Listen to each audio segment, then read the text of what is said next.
Welcome to the crazy little family that we call Echelon.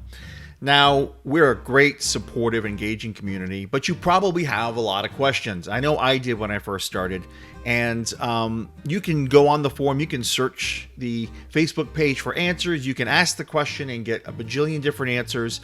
I'm making a little resource here to help you get some of the main things that a lot of people have for questions when they first start. I know I had a bunch of questions. I actually made a version of this video very early on, and a lot's changed since then, so I wanted to make version 2. We're going to cover all kinds of topics. We're going to start with the app. We're going to talk about the bike itself, class types, common questions about shoes and mats, and all kinds of different things. So stick around, learn a little bit, and hopefully this will help you get a great start to your Echelon journey.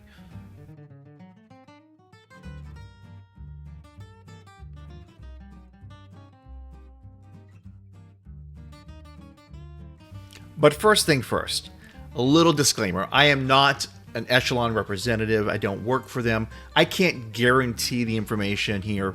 So please verify the things that I say, make your own decisions, and just know that I'm just sharing my experience and the information I've collected, hoping to help you make your introduction to this Echelon journey smooth and fun.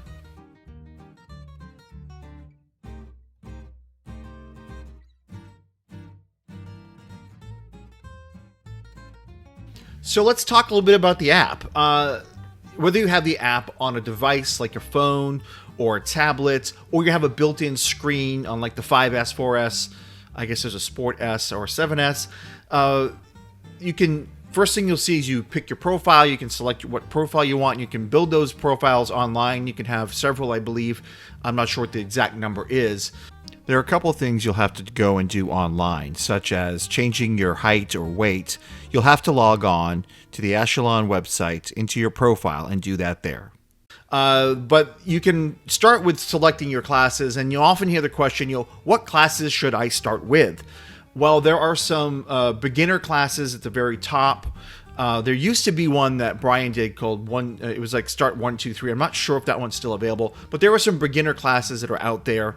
There's the Newbie Challenge, which is a series of short classes.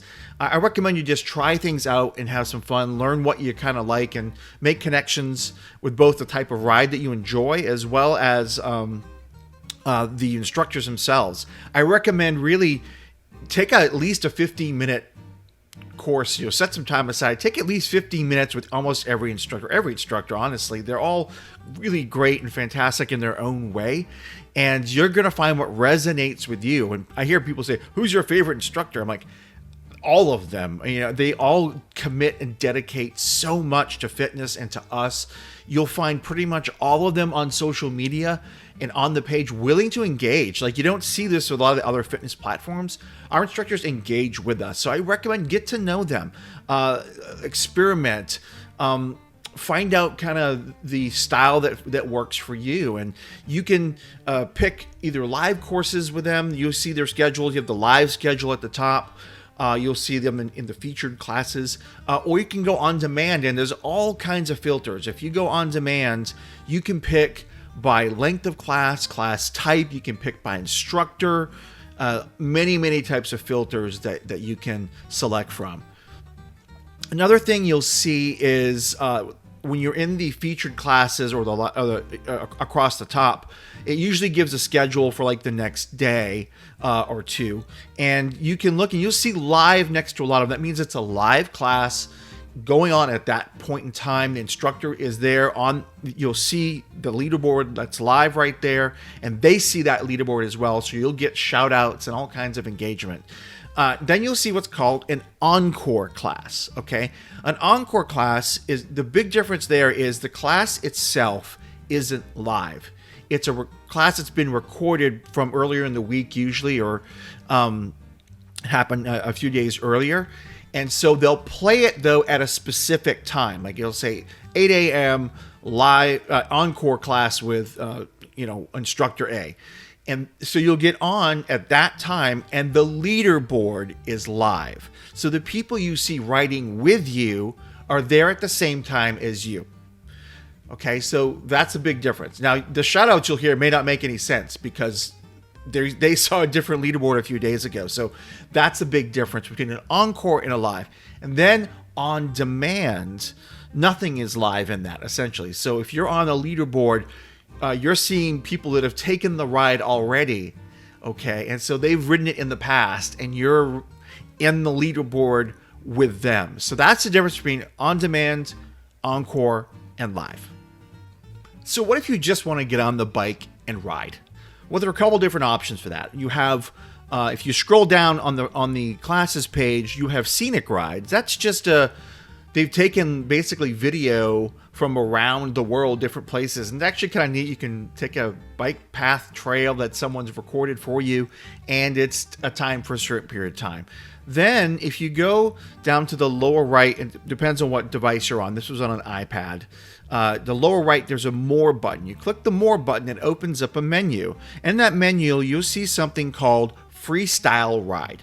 A freestyle ride is exactly what it sounds like. It just opens up a screen, and there's metrics and a timer on the bottom, and you just go.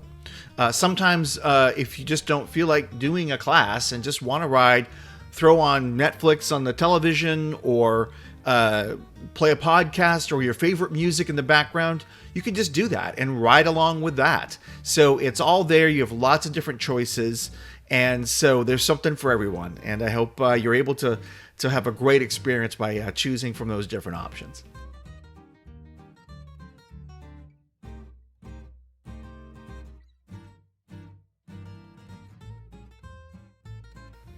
So let's get back to some features in the app.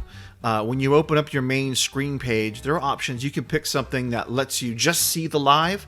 There's actually a button for that only picks out the live classes and doesn't show anything else. You can also switch between equipment at the top. You'll see the different types of equipment. Now, it doesn't let you see them all if you don't have equipment registered sometimes. So like I tried to click on the Stride, for example. I don't have a Stride. It says this isn't available to you to see. So there's that. But there is if you have a paid membership, you have access to what's called the Fit Pass classes, which are fantastic. There's all kinds of different stuff. There's yoga and bar and kickboxing and stretching classes, strength building, all kinds of different things. So make sure you experiment with that and get the full fitness experience. You can track your progress in the app. If you click a button at the bottom, it shows progress. It'll show you your rides, and you can expand that into calendars, and you can see what you rode and what you did on each day. But a lot of people just like to track their own. They'll have their own spreadsheets. If you ask on the forum to share, I'm sure someone will give you a template that they've used. I've seen some really fantastic ones that are color-coded and have all kinds of things in them. So don't be shy to ask if that's a way you like to track your information. It might save you some work. Let's talk about class types. I'm going to focus on bike because that's what most of us are asking questions about. I also have a rower. I might do something separate with that, but we're going to focus on the bike, okay? So the major bike categories, and I hope I do a decent job of explaining them. One is speed. That sounds exactly what it is. It's basically higher RPM classes, not as much on the resistance side, but more on the higher RPM to focus on speed. And before I jump into the rest of them, though, I'm just going to say it's probably a good idea to mix your class types up, okay? Because it's really good to give yourself different experiences and work the legs different ways, okay? So just a little plug for doing that. I'm a victim of the masher. I really like to hammer out output. It feels good to me. But I've been forcing myself to do more and more of the speed type classes as well. Cadence courses. That's kind of a mix of speed and dance from what I can see. It's very much about keeping on the beat of the music. Those classes involve a little more of the moves on the bike, like tap backs and push-ups on the bike and things like that. I've seen more of those on that type of course. You have power, which is generally more output and intensity. But it will mix it between, a little higher resistance and speed, but also some hill work, and it's a variety of different things to generate output. Hills, which is, I would say, more lower cadence, higher resistance, and I feel like those courses also have more standing in them. So you really trying to crank out power and work on the hill work. There's Tabata. Tabata is almost like a reps where you do, it could be 30 seconds of intense workout and then 10 seconds or 20 seconds of rest, and then they'll have to do that for like 5 or 6 times, and there'll be a break, and then you'll do some more of that. Really intense courses. But Tabata, a lot of people love them because it's like boom, boom, boom, boom, boom, and you're getting a really intense workout in a pretty short period of time. There's endurance courses, which are often a little longer. The shortest I've seen, I think, is around 45 minutes, but they go up. I've seen 90 minutes. I think there's even a 2-hour course on demand, and that's really about medium effort heart rate work, keeping it steady. You're not hammering, you're not trying for speed. It's a lot of flat road and maybe slightly above or below, and just kind of building that endurance for like longer rides is what that's for. And they're great rides. They're often more relaxing from the perspective of you aren't doing a lot of heavy intense stuff. And so those rides can be a little more relaxing for some, but they're a great option to, particularly like a recovery ride. They're really good for that. And then there's what's called a fusion ride. Those are pretty popular because they mix in a little bit of everything: speed, endurance, power, hills. It's a little bit of everything. That's 30 to 45 minutes typically, and it gives you a nice variety. So that's the courses, different class types. And so if you have questions, be sure to ask the instructors. They're always there to help. Realized I forgot one of the formats, and that's the boot camp. Boot camps are relatively new. I think in the last several months they started doing them, but it's a mix of some bike class, but then also some floor work, whether it's abs or arms or legs or whatever. It's a mix of different things. It's not just a bike course, and those have become pretty popular, and you'll see those on there as they're called boot camp.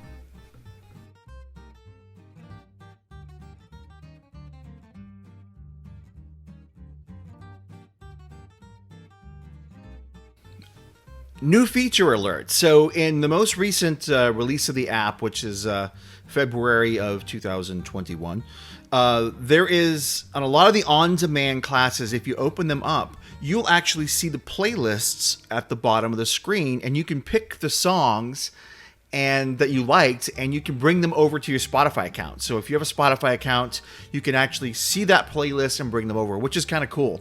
It also looks like there are grayed out buttons for Pandora and the Apple Music app as well. So hopefully they'll have that integration as well, so you can use whatever app that you're used to using. But I thought that was a really nice addition and wanted to bring it up. While we're on the topic of music, though, I hear a lot of people on the page or a lot of questions around, can we get a ride of this artist, or can we hear more of this? Oftentimes, the instructors, they're fantastic. If they see this, they can accommodate that. You reach out to your favorite instructors that you like to ride with and ask for certain bands or whatever if you have one you want to hear. But just know there's restrictions because of licensing. Licensing is a big deal for this, particularly because we're also international. The licensing gets really funky. And Echelon, I'm going to give them a lot of credit for the last several months, have done a very nice job of expanding the catalog. About a year ago, things got kind of tight on the music, and we were listening to a lot of the same songs in all the classes, and they've done a really great job of making that list a lot more broad. And so we have really great choices right now. It's very diverse. And so, but keep asking if you have favorites that you want to hear. Now, again, just remember, some of them may be on the "we can't play this right now" list. So just be ready with that and have patience. They're doing a great job of making this better and better every day.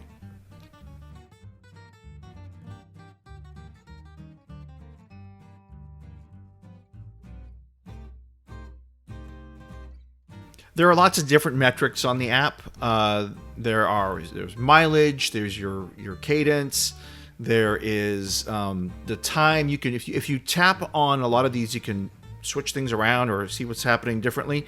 For example, on the upper right, on the one that's the clock, the timer, if you tap on it, it'll give you different ways of looking at time, like how much time is left, how much has elapsed. on the rower, it even gives you like lap times, or not lap times, or like 500 meter times. It's different things. So play around with those a little bit and tap them.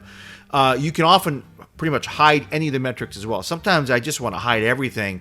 Like, I don't want to know how much time is left in some classes. I just want to keep going until they tell me to stop. If you click like down arrows and stuff, or just tap on the metrics in the corners, they'll go out of the way. You won't see them. So you can clear your screen of almost anything you want and have a pretty uninterrupted ride if that's what you want to go with. Pairing devices, so you can pair speakers, headphones, and using Bluetooth. Now, if you're using devices, it's advisable to pair to the device first, and then when you open the app, it will pair a lot easier, from what I've been told on this. I don't pair a lot of things to my apps, but that's the way you would do it, and I think easiest. It won't. Not everything works. For example, the Apple Watch itself doesn't pair directly yet with the bikes or the app. It just doesn't. A lot of people use an app called Blue Heart, I believe it's called, and that'll let you kind of create a bridge between the app and the Apple Watch. So there's that. Experiment. Echelon makes a great heart rate monitor. I basically put it on my arm. I hit a button, and I tap the little heart on the screen, and it just connects, and you can see all your heart rate zones right there. So lots of metrics. Play around them a little bit. Find out. See what you can do. You can move things out of the way. But whatever makes your ride better. They've done a nice job of making it pretty customizable. So first and foremost, have fun. This is your ride. Don't be afraid of a live ride. They are awesome and fun, and you don't have to have everything exactly perfect. You don't have to place on the leaderboard. Don't let someone else be your measuring stick, because comparison is the thief of joy. If you compare yourself to you're going to have a much better ride, and you're going to watch yourself progress. Trust me, you will. We've all seen it. When we step onto that bike, we get on that first time, we ride it. Oh my God, it is hard. It is not easy. If you're not a biker, it is a hard thing to do. And you get off that first ride, you're like, oh my gosh, so many great riders out there. And you're right. People have been doing this a long time, and it's fun for them, and they've built up strength, and they've stuck with it, and they've done a great job. And you're going to get there too. So the biggest thing I see people concerned with is other people's outputs. Now, outputs are not apples to apples. The size of the rider makes a huge difference in how much power they can put out. What weight you put into the app doesn't matter. It doesn't change your output. It's purely cadence and then resistance. Those two things change the output and make it go higher or lower. They've recently done an app update that is, I guess, leveled the playing field from the mathematical calculation. But there are differences between bikes. I mean, I've ridden several different bikes, and they all felt different. Now, if I ride 30 resistance and 70 cadence on every one of those bikes, I'm going to get the same number. But it could feel very differently. So, in general, they're going to be in the range of correct, but don't worry about that person that is 800 points ahead of you in an hour ride. You don't know their situation, right? You can only control your own ride. So do your best. Watch yourself get stronger. Find a pack of people that you know, and you'll see regular people on the rides. If you're a regular on a ride, you'll see people that are in your pack. Get to know them. Compete against them if you want, because you know where they are. Use that leaderboard to your advantage. Don't let it be a weapon that knocks you down, because it's not there for that. And you'll hear the instructors say this all the time. Ride for you, be strong, and have fun.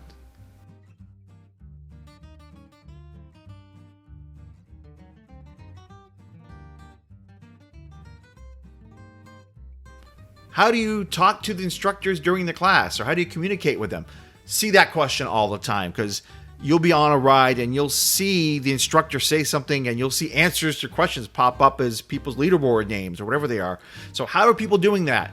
Well, the short answer is you need two devices of some kind, whether it's you're on a bike with a screen, you have a phone with the app, or you have an iPad and a phone, or two phones, whatever works, right? You need to have two devices, because one you're running your class on, and the other one If you go down to the buttons on the right, the More button, you go to Leaderboard Preferences, it will pop up where you can change your nickname or you can change your location, and it says location and /comment to say whatever you want in there. So if the instructor says, you know, what's your favorite song about from the Beastie Boys or whatever it is, right? You can go in and you can type your answer in there on the phone while the class is going on, and they'll have some fun and engage with you if they see the answer and such. So have a little fun with that if you want.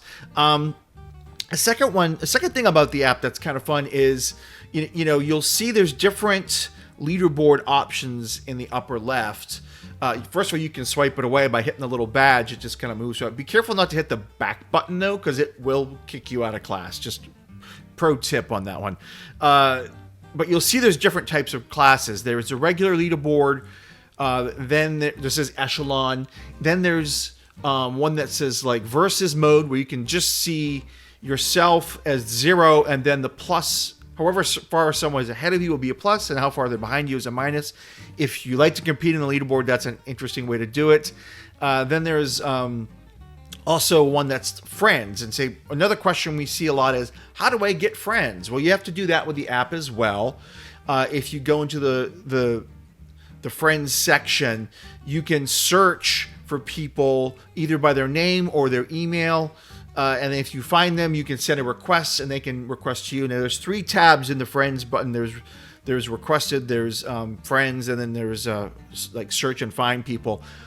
If someone sends you a friend request, make sure you go to the requests and accept that friend request. You have to accept it, and so that's how you do that.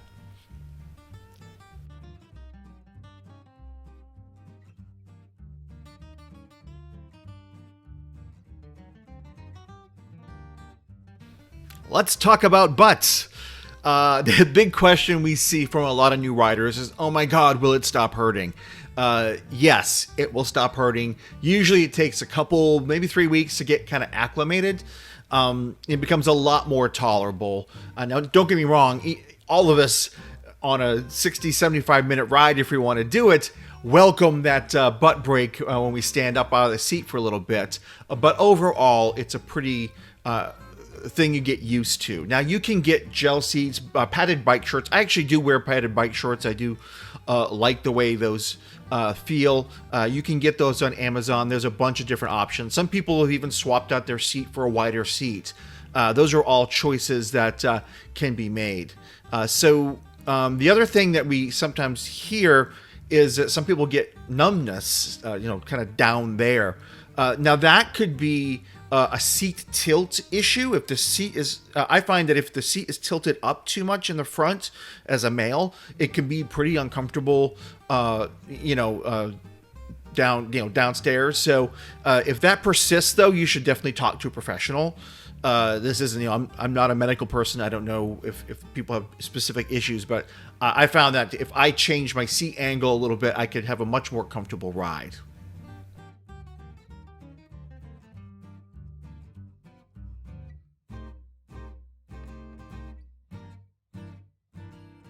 Let's talk about shoes and pedals. This is by far the most asked question on the Echelon Facebook page.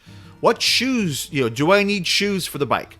Well, you don't need shoes. All the bikes come with at least a toe cage, right? So that lets you wear regular sneakers. Heck, you can wear Crocs if it makes you happy, right? The toe cage will let you do that. Now, all bikes, I think except for the Sport, have SPD cleats on the other side. SPD is a type of bike cleat. I'm going to show pictures of what they look like here. There are different ones on the market. There are different types of cleats in the market. You want the SPD ones. There's Look and Delta and SPD SL. Those are like different. They're different, okay? So you want the SPD ones if you want to use the pedals that come on your bike. You can swap pedals on your bike. Most bikes in the line will allow you to swap pedals. I think they're all normal pedals are 9/16 inch bolts, I believe. There was one bike in the Echelon world that uses a different size, and is a 7S. So you can't really swap those ones out from what I can see. It's very hard to find 3/4 inch bolts, which is the one that they use. But everyone else, if you want different pedals, you can swap them. Now, let's say you want to stick with the ones that the bike came with SPD. Do they help? Yes, they can help. I mean, it's a great feel to put your shoes in there and feel like your foot's kind of one with the pedal. How much performance do you gain from it? There's all kinds of data out there if you read. It's a few percentage points in efficiency, maybe. So a little bit. It's not going to be like 30 or 40% better. It's not going to be massive, but it will help you feel like your foot is almost connected to the pedal. So it's a nice feel. It does feel better to me than just the toe cages. It helps your efficiency a little bit. What shoes do you wear? This is a very personal question. Another thing about the pedals, though. Another great thing about the pedals, if you're clipped in, it allows you to use the pulling motion as well as the pushing motion of your pedal stroke. So it will get you more because of that reason. I want to explain the reason a little bit because some people don't say, well, why? That's why, because you don't lose any efficiency with the sloppiness of a toe cage, or if you don't have anything at all, you're only able to push, which is what when we were kids. We had bikes, we could push, we couldn't pull. The cleats themselves, the SPD cleats, I'll show a little video here of how you clip in and out. We get a lot of people, I can't clip in, I can't clip out. A lot of people will leave their shoes on the bike because they can't clip out. I just personally haven't had that problem. I've shown a couple different ways to take them off. Basically, it's you take your ankle, and if this is your heel, you flip your heel out, and it should pop out. It can be hard for some. I actually find if I bring my pedal to the top of the pedal stroke, and I can actually turn my ankle turn inward towards the bike, and it pops out really easy. So if you're having trouble, try that. Try it, bringing your foot to the very top and just flipping your heel inward a little bit. Okay? See if that works better for you. You may need to adjust the tension of the clip on the pedal. There's a little 4mm, I believe it is, Allen screw on the SPD pedal that you can tighten or loosen. That'll help you let the cleat come easier or harder. So try that if you're having an issue.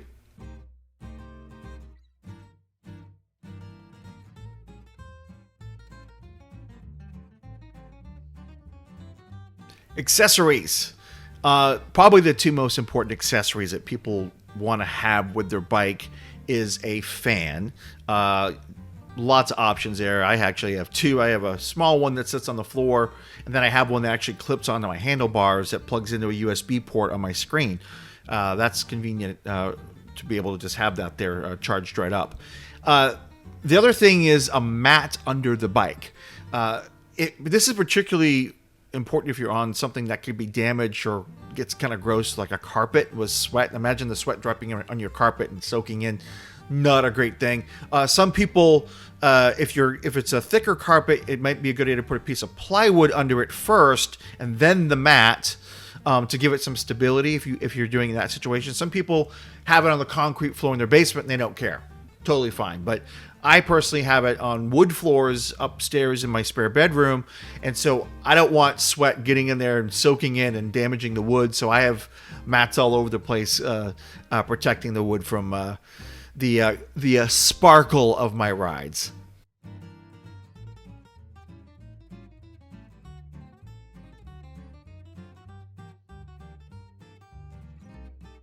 I've seen a question come up a few times around the adjustment handles on the bike. Some of the newer bikes have replaced the handles with knobs on at least a couple of the spots, but I believe there are still these ratchet handles on some of the bikes, on pretty much all the bikes.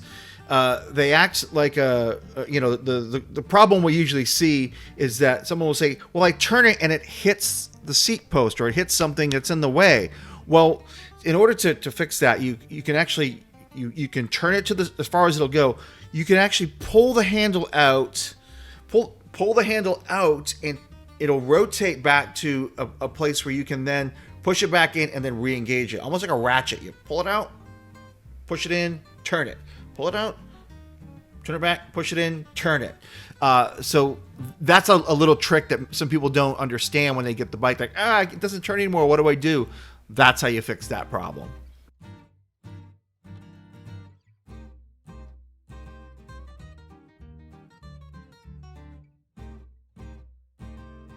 A lot of people that don't have screens on their bike ask about either casting their phone or a iPad to a television or something like that. Yes, you can do that. A lot of people will use like a Chromecast type of device. You can actually get an HDMI to like a lightning port adapter or whatever phone you have. Play your phone or whatever, or iPad, and it will project on the screen for you. Lots of options there to be able to project the app actually onto the screen. I hear there's also an app for some television. I think a Samsung television has an app you can download. I haven't tried that, but I hear it's out there as a potential option to watch it on your television, for example.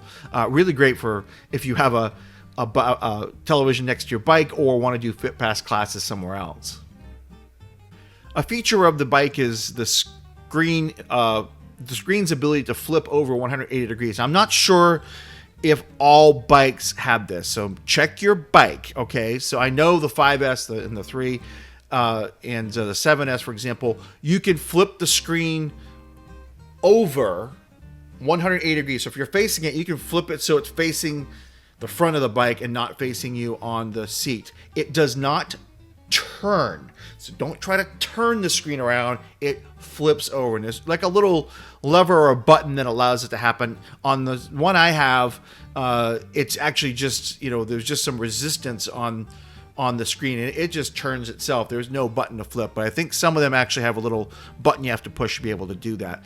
But that's a feature that allows you to flip it over. And that's really good if you have like a FitPass class, for example, and you want to flip the screen around and just watch it from as a television and do your workout in front of the bike. So you don't have to kind of look around the bike or make it awkward, stand behind the bike to do your classes. And that's a great feature that a lot of the screen bikes, actually a lot of the bikes in general have. You can flip your iPad over on a lot of them as well.